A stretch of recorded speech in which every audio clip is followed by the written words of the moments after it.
MP Chamala hot comments చేశారు. సొంత పార్టీలో కోవట్టులున్నారని, కోవట్టుల వల్లే కొన్ని మున్సిపాలిటీల్లో ఓడిపోయామన్నారు ఎంపీ చామల.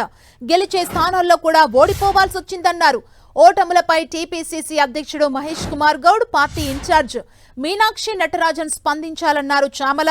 అంతేకాదు అభ్యర్థుల ఎంపికలో లోపాలున్నాయన్న ఆయన ఢిల్లీ టూర్ ముగిసిన తర్వాత పార్టీ ప్రక్షాళన జరగాలన్నారు. నా పార్లమెంట్లోనే 2 సీట్లు కోల్పోవడం జరిగింది. ముఖ్యంగా ఈ సీట్లు కోల్పోవడానికి కూడా ఈ పర్సంటేజ్ ఎందుకు పోయిందని కూడా ఆలోచించాలి.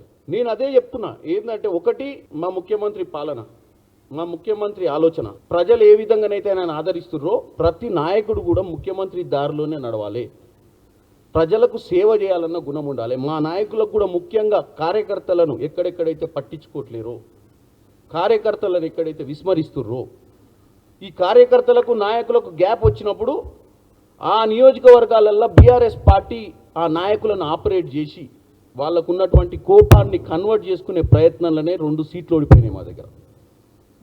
ఆ 2 సీట్లు కూడా ఓడిపోయే పరిస్థితే లేకుండే.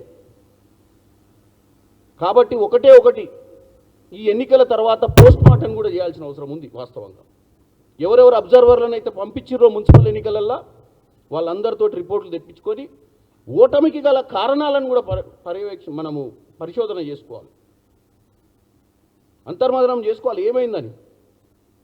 ఎందుకంటే ఈరోజు రాష్ట్ర వ్యాప్తంగా మనల్ని నమ్మినప్పుడు కొన్ని ప్రాంతాలలో ఓడిపోవడానికి కారణాలు ఏందో కూడా ఈరోజు మా పిసిసి అధ్యక్షులు మహేష్ కుమార్ గౌడ్ అయినా, మా రాష్ట్రానికి ఇన్ఛార్జ్ ఉన్నటువంటి మీనాక్షి నటరాజన్ గారైనా ఈ అసెంబ్లీ ఇక్కడ ఉన్నటువంటి నాయకులతో చర్చలు చేయాలి. నాయకులు అక్కడ కొంతమంది కోవట్లుగా మారుతారు.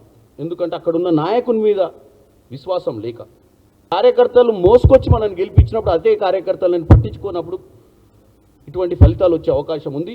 దీని మీద డెఫినెట్గా ఒక యాక్షన్ ప్లాన్ ఉండాలి.